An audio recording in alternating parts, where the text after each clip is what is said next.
Hello students, solid state के last lecture में हम लोगों ने सीखा था कि how solids are classified into different categories.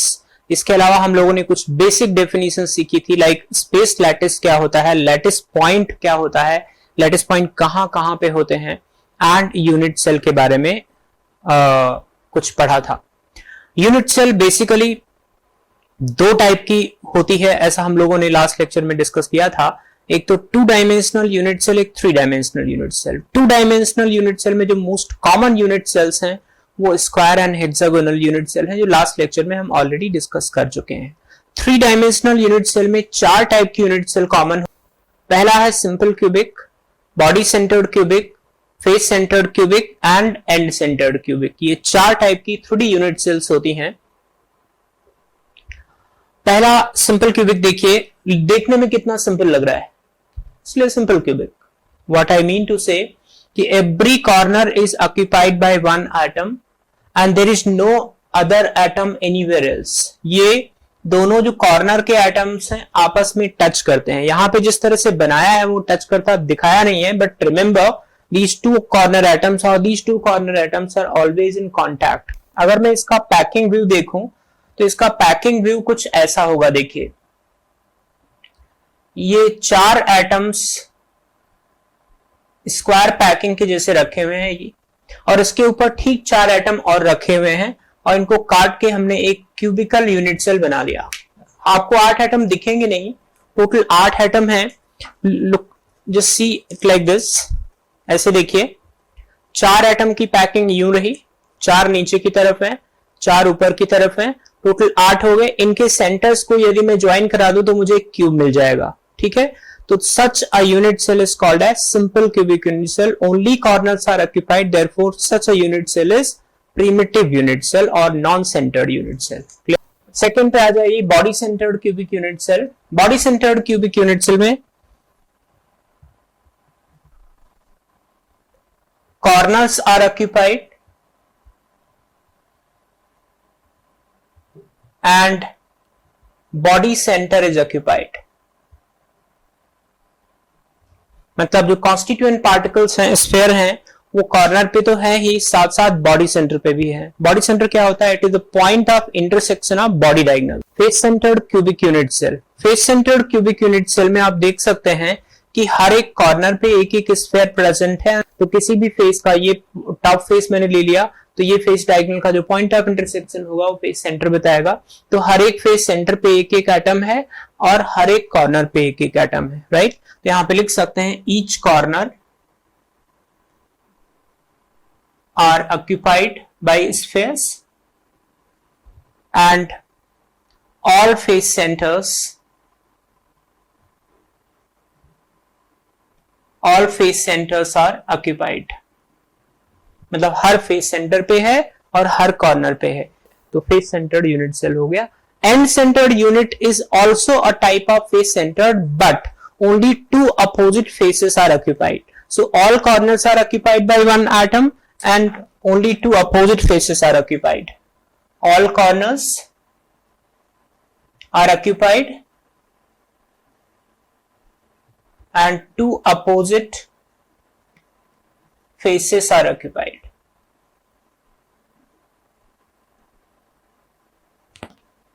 Right, तो सारे कॉर्नर पे और दो अपोजिट फेस पे।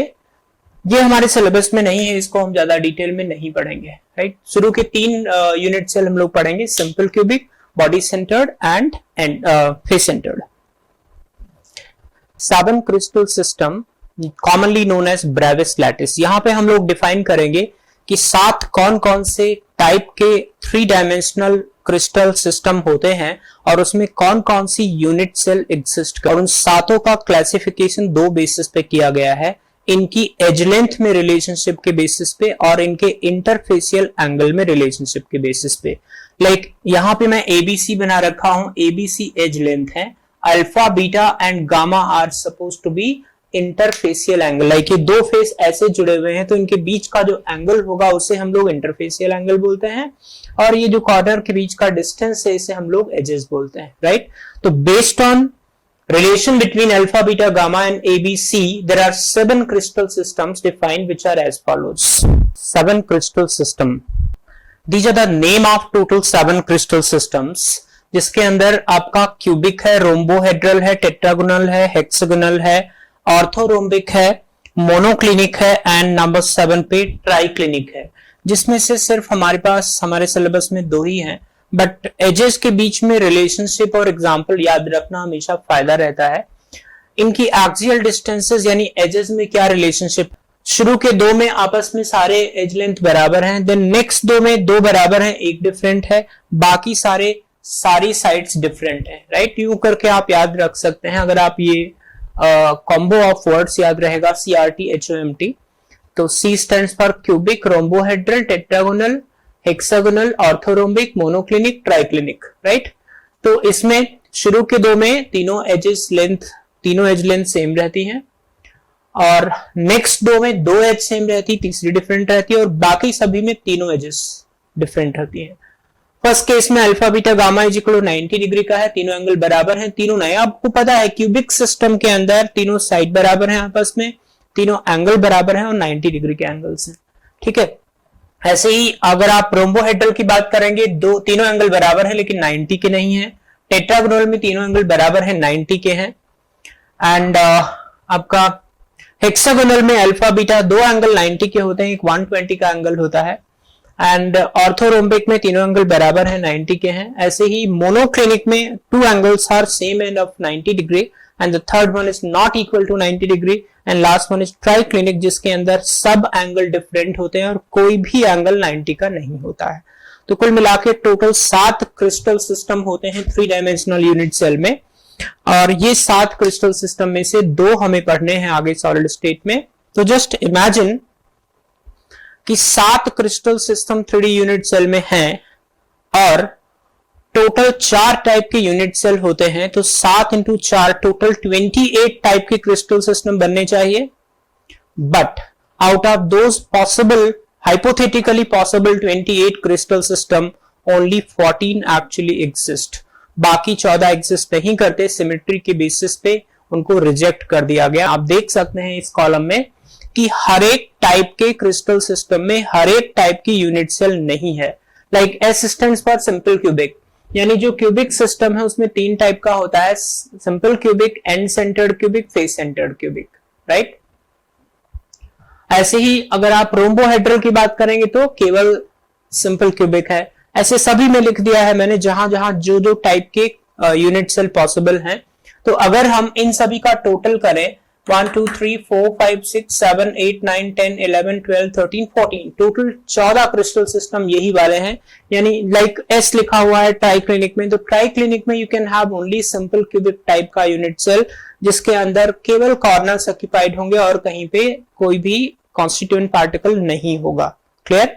तो बस इसमें की पॉइंट क्या याद करना है, एक तो इनका नाम CRT HOMT, और इनके साइड्स में रिलेशन अगर हो सके तो इसमें भी, और अगर नहीं हो सके तो कोई बात नहीं है, छोड़ दीजिए। साइड में रिलेशनशिप याद रहेगा, इससे आपको आइडिया लग जाएगा अगर कोई अनयूजुअली क्वेश्चन आता है तो, ठीक है। एंड कुछ एग्जांपल्स हर एक के, तो इतने से अपना काम चल जाएगा। डिटेल में जो हमें पढ़ना है वो है cubic and hexagonal. Clear. Calculation of effective number of particles in a unit cell, this is sometimes also called as rank of unit cell. यहां मैं आपको 2 डायमेंशनल एंड 3 डायमेंशनल दोनों में कैलकुलेट करके बताता हूं। पार्ट 1 इन 2D system, 2D system, 2 dimensional crystal system के अंदर जैसे मान लीजिए स्क्वायर यूनिट सेल है, 2 में बात करेंगे हम लोग, square unit cell and hexagonal unit cell. Square unit cell में आप लोग को सिखाया था कि every corner is occupied by 1 atom. तो इस तरह से हर कॉर्नर पे एक डिस्क है। Why we call this disc, 2 dimensional है तो डिस्क कहना ज्यादा ठीक रहेगा रादर देन स्फीयर। तो यहां पे कैन यू चेक कि 1 corner is contributing 1/4 in 1 unit cell. एक यूनिट सेल में केवल 1/4 कंट्रीब्यूशन हो रहा है। तो टोटल नंबर ऑफ सीपीज कितने हो गए, टोटल 4 हैं और एक का कंट्रीब्यूशन 1/4 है, 1 हो गया। ठीक है, ऐसे अगर मुझे हेक्सागोनल में निकालना हो,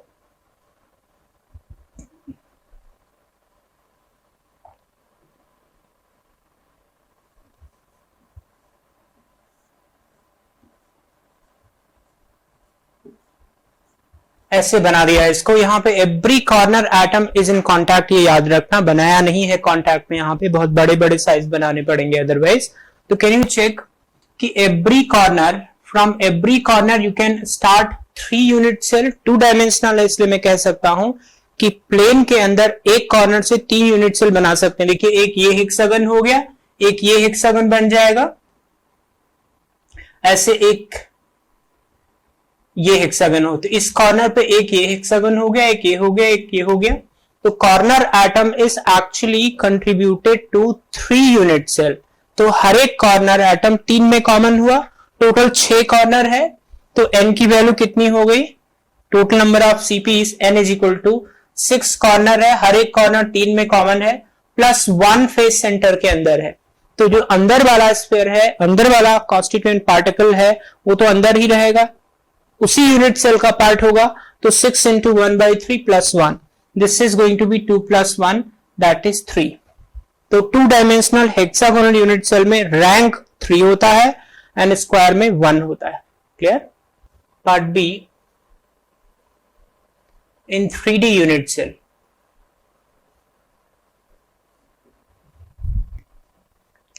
यूनिट सेल में आप जरा समझिए, इससे पहले कि मैं अलग अलग निकालूं आपको बता दूं कि कौन सी पोजीशन का कंट्रीब्यूशन किसी एक यूनिट सेल में कितना होता है।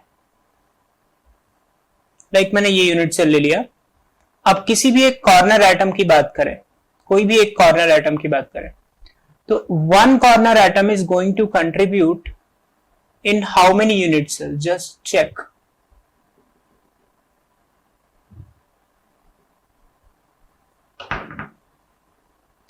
एक कॉर्नर एटम, ये वाला कॉर्नर एटम कितने यूनिट सेल में कॉमन है। इस तरह से ऐसे लग रहा है कि 4 यूनिट सेल में कॉमन है। एक तो ये वाली यूनिट सेल, ये क्यूब हो गया,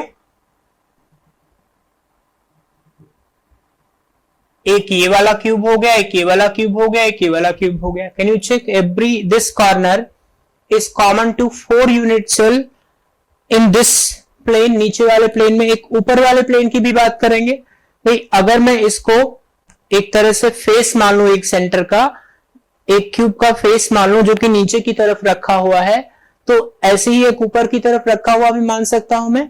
तो यहां से टोटल 8 यूनिट सेल शुरू हो सकती हैं।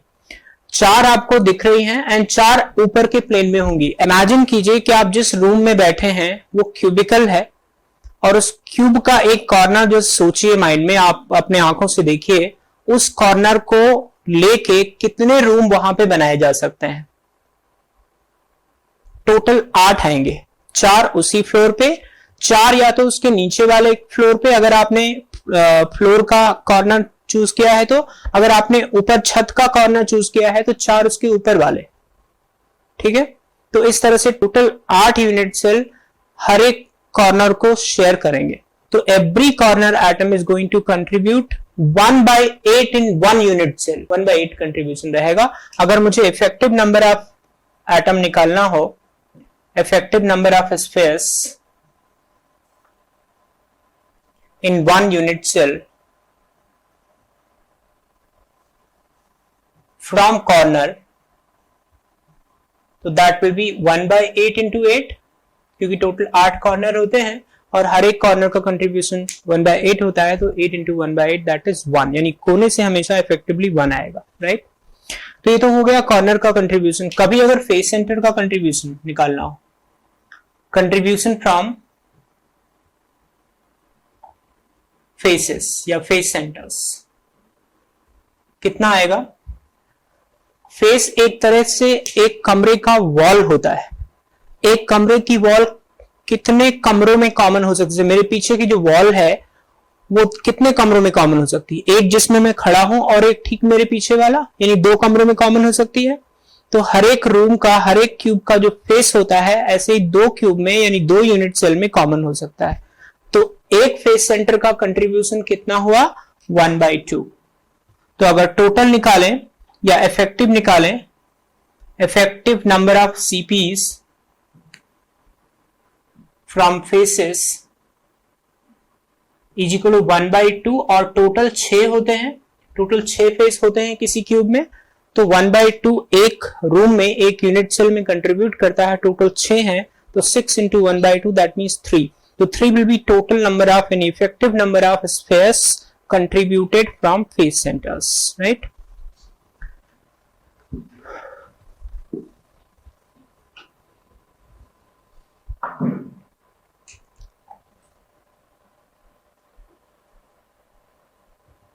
ऐसे from body center contribution will be 1, contribution from body centre will B 1, क्योंकि बॉडी सेंटर तो कंप्लीटली अंदर होता है ना किसी क्यूब के। बॉडी सेंटर क्या है, point of intersection of body diagonal, और बॉडी डायगोनल का पॉइंट ऑफ इंटरसेक्शन तो उस बॉडी के अंदर ही होगा, यानी क्यूब के अंदर ही होगा। यानी एक सेंटर ऑफ क्यूब या बॉडी सेंटर ऑफ क्यूब पे जो एटम रखा होगा वो कंप्लीटली उसी यूनिट सेल के अंदर होगा, तो कंप्लीट कंट्रीब्यूशन रहेगा उस यूनिट सेल के लिए। यानी हर एक क्यूबिकल यूनिट सेल के लिए बॉडी सेंटर से इफेक्टिव 1 आएगा। ऐसे कभी कभी कुछ केसेस में एज सेंटर की भी बात करते हैं। कंट्रीब्यूशन फ्रॉम एज सेंटर और any point at the edge will be how much from edge. Let's check contribution from edge centre कितना होता है। जैसे मैंने इस वाले एज का सेंटर ले लिया, तो इस एज में कितने रूम्स कॉमन आ रहे हैं आप देखिए। एक तो ये वाला क्यूब जो सामने बना हुआ है ठीक इधर, मतलब इस एज के, ये जो 4 क्यूब मैंने बना रखे हैं उसके चारों क्यूब की एक कॉमन एज है। Can you feel this? इस कमरे का भी एज ये है, इस कमरे का एज ये है, ये जो कमरा बना हुआ है, ये जो फेस एक बना हुआ है, इसके नीचे जो रूम बना है उसका भी एज ये है, और ये जो रूम बना हुआ है उसका भी एज ये है। तो ये एज इन चारों क्यूब्स में कॉमन है। That means every edge is common to 4 unit cell. तो हर एज का जो मिड पॉइंट होता है या हर एज के ऊपर प्रेजेंट जो एटम होता है वो 4 यूनिट सेल में कॉमन होता है। तो contribution from edge centre will be 1/4। ठीक है, तो डिपेंडिंग अपॉन की how many edges actually contain atom, उसके हिसाब से, जैसे मान लो टोटल यहाँ पे 12 एजेस निकलेंगे, आप काउंट कर लीजिए, टोटल 12 एजेस निकल रहे हैं। तो 12 एजेस में अगर सभी एज के मिड पॉइंट पे एक एटम हो तो effective number of atoms from edge will be 1/4 into 12, that is 3. Is that clear? तो अगर किसी भी क्यूबिक यूनिट सेल के सभी एज के सेंटर पे एक एक स्फीयर हो तो 1/4 कंट्रीब्यूशन होगा और इफेक्टिव 3 आएगा। आज के लेक्चर के लिए इतना ही। नेक्स्ट लेक्चर में हम लोग सीखने वाले हैं कि किसी भी यूनिट सेल में पैकिंग फ्रैक्शन कैसे कैलकुलेट करेंगे और उसका डेंसिटी कैसे कैलकुलेट करेंगे। Right, see you in the next lecture.